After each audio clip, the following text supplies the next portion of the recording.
திருப்பாவை 27ஆம் பாடல்.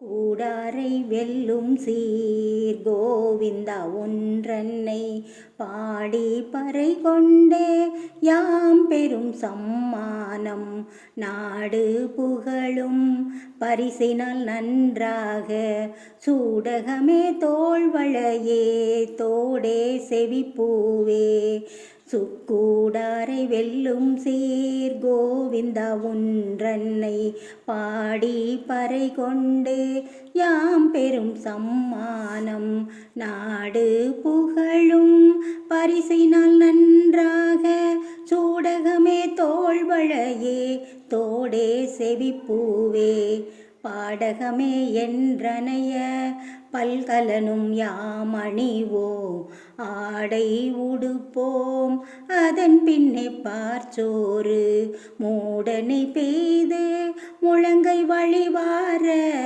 கூடியிருந்து குளிர்ந்தேலோர் எம்பாவாய் மூடனை பெய்து முழங்கை வழிவார கூடியிருந்து குளிர்ந்தேலோர் எம்பாவாய். தன் அடிகளை வணங்காதவரை வெல்கின்ற சிறப்புடைய கோவிந்தா, நின்னை வாயார பாடி உன்னிடம் யாம் வேண்டியவற்றை பெற்று மேலும் பெற உள்ள பரிசு யாது என்றால் கூறுவோம். நாட்டில் உள்ளவர் புகழும்படியாய் கையில் அணியும் கை வளையல்களும் தோள் வளையல்களும் காதில் அணியும் தோடுகளும் கர்ணப்பூவும் பாடகமான காலணியும் என்று இத்தகைய பல வகையான நகைகளையும் நாங்கள் அணிவோம். சேலைகளை நீ உடுத்த உடுப்போம்.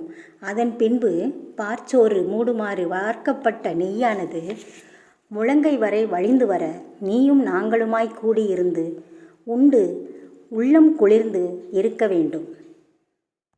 திருப்பள்ளி எழுச்சி 7ஆம் பாடல்.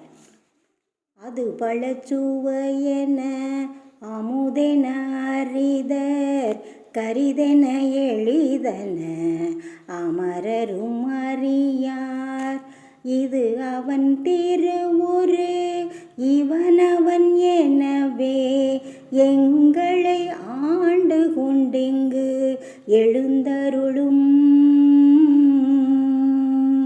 மது வளர்பொழில் திரு உத்தர கோசமங்கை உள்ளாய் திருப்பெருங் துறை மன்னா எது எமை பணி கொளும் ஆரது கேட்போம் எம்பெருமான் பள்ளி எழுந்தருளாயே எம்பெருமான் பள்ளி எழுந்தருளாயே. பிரம்மமானது கனியின் சுவை போலும் அமுதம் போலும் இன்ன சுவையென்று அறிய முடியாதது என்றும் தேவர்களும் அறியாமல் இருப்பர். வீடு பேறு அருளும் பரம்பொருளின் திருவடிவமே அமுதமாகும். எங்களை ஆட்கொண்டு இந்த பூமியில் திருவுருவம் தந்தருளும் சோலைகள் சூழ்ந்த திரு உத்தரகோச மங்கையில் இருப்பவனே, அங்கிருந்து திருப்பெருந்துறைக்கு வந்த மன்னா, நீ இடும் கட்டளைகளை நாங்கள் ஏற்போம். என் தலைவனே, திருப்பள்ளி எழுந்தருள்க. திருச்சிற்றம்பலம்.